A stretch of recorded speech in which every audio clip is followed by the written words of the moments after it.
बोलिए बांके बिहारी लाल की, सच्चिदानंद भगवान की। सुखदेव जी कहते हैं, एक बार भगवान श्री कृष्ण के पुत्र और पौत्र क्रीड़ा कर रहे थे, खेल रहे थे। खेलते खेलते उनको प्यास लगी तो पानी पीने के लिए उस कुएं के पास में गए। कुएं के अंदर झांक कर देखा तो पानी तो नहीं था, पर वहां पर एक आश्चर्यजनक विशाल त्रिकलास, जिसे हम गिरगिट कहते हैं, वो दिखाई दिया। इस प्रकार का आश्चर्यजनक त्रिकलास देखकर वो आश्चर्य में पड़ गए और भगवान श्री कृष्ण को ये बात बताई। द्वारिकाधीश वहां पर आए, उस त्रिकलास को अपने हाथों से स्पर्श करके जैसे ही बाहर निकाला तो वो त्रिकलास, वो गिरगिट एक दिव्य पुरुष के रूप में प्रकट हो गया। ऐसा दिव्य पुरुष के रूप में प्रकट हो गया तो और देखकर आश्चर्य में पड़ गए। और द्वारिकाधीश ने कहा कि तुम कौन हो और त्रिकलास से ऐसे दिव्य योनि के अंदर कैसे प्रकट हो गए?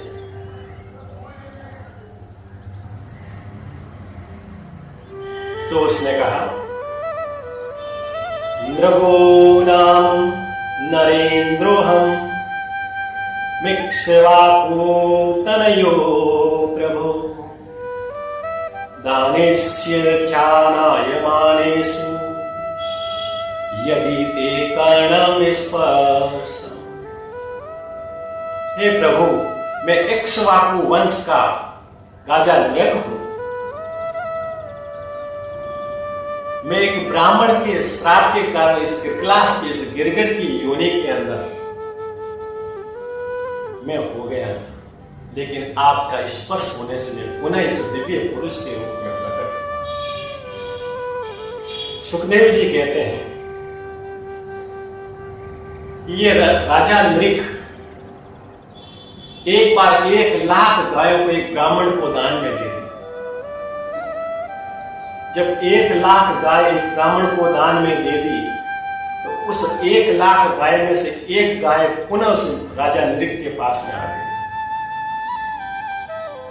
दूसरे दिन पुनः किसी अन्य ब्राह्मण को 1,00,000 गाय दान में दे दी। उस 1,00,000 गाय के अंदर वह गाय भी दान में दे दी जो पिछले दिन किसी अन्य ब्राह्मण को दी थी। अब जब 1,00,000 गाय दोनों ब्राह्मणों को दे दी तो पहले वाला ब्राह्मण जिसकी गाय पुनः लौटकर राजा नृग के पास में आई थी, वो राजा नृग के पास में आया और कहा कि मेरी एक गाय वो आपके वहां पर आ गई है, वो मैं लेने के लिए आया हूं। राजा नृग ने जब कहा, ये तो गाय मैंने इस ब्राह्मण को दे दी, उसके साथ में चली गई। दूसरा जो ब्राह्मण था उसने कहा कि अब ये आपने मुझे दान में दे दी है, इसलिए मेरी है। राजा नृग ने कहा, ये बात तो तुम्हारी सही है, तुमको दी तो तेरी है। पहले वाले ब्राह्मण ने कहा कि पहले मुझे आपने दी थी तो उसके हिसाब से तो मेरी होनी चाहिए। राजा नृग शीश हिलाकर कहने लगे कि हाँ, तुम्हारी भी होनी चाहिए। अब पहले वाला कहता है कि मेरी है, दूसरे वाला कहता है कि आपने अब मुझे दे दी तो मेरी है। वो कह रहा है, राजा दोनों को कह रहा है हाँ ये तेरी है या तेरी है। ऐसा सिर हिला हिला कर कह रहे हैं। तो अंत में जब इस बात का किसी भी प्रकार से कोई परिणाम नहीं मिला तो दोनों ही ब्राह्मण क्रोधित होकर राजा नृग को कहने लगे, हे राजा, तुम्हारे इस एक गाय के कारण हम दोनों ब्राह्मणों के बीच में झगड़ा हो गया है और तुम कभी कहते हो कि मेरी गाय तो मेरे लिए तुम अपने शीश हिलाते हो, इसके लिए कहते हो तो इसके लिए शीश हिलाते हो। तुम इस त्रिकलास की तरह शीश हिला रहे हो, इस त्रिकलास की तरह तुम रंग बदल रहे हो कि कभी इसकी है तो कभी इसकी है, कभी मेरी तो कभी मेरी। जाओ, मैं तुमको श्राप देता हूं, तुम त्रिकलास की योनि में बन जाओ। राजा नृग को ब्राह्मणों के चरणों में गिर पड़ा और क्षमा याचना की।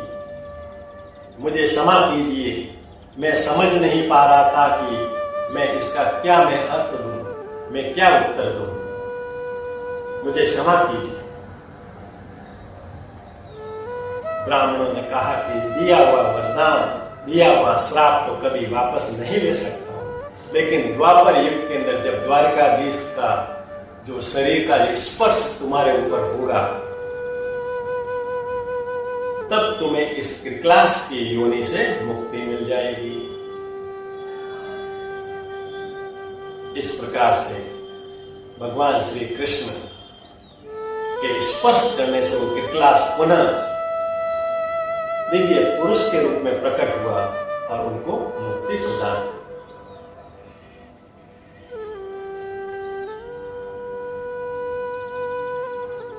अब भगवान श्री कृष्ण अपने पुत्र और पुत्रों को लेकर अपने महल में चले आए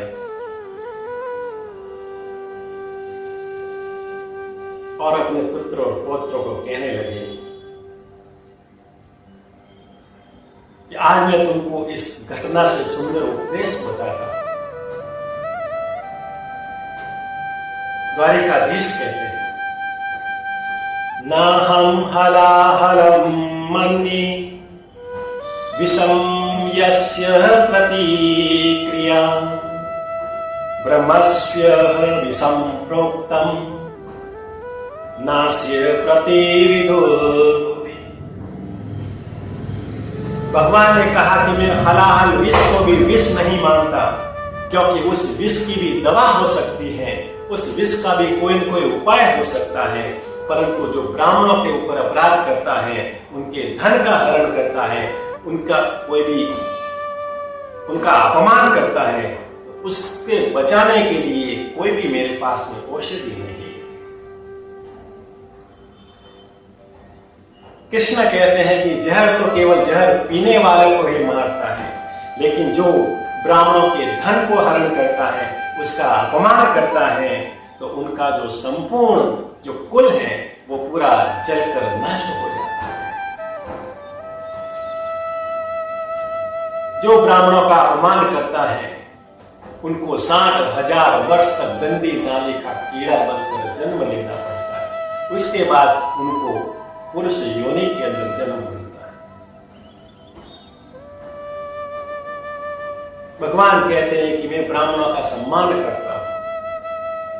ब्राह्मण यदि तुम पर क्रोध करे तो उसका प्रति उत्तर नहीं देना चाहिए, चाहे गलती हो या न हो, उनसे क्षमा मांग लो। यही ब्राह्मणों का सम्मान है।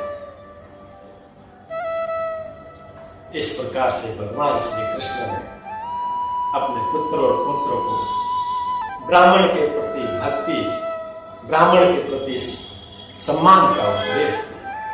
बोली बांके बिहारी लाल की, सच्चिदानंद भगवान की।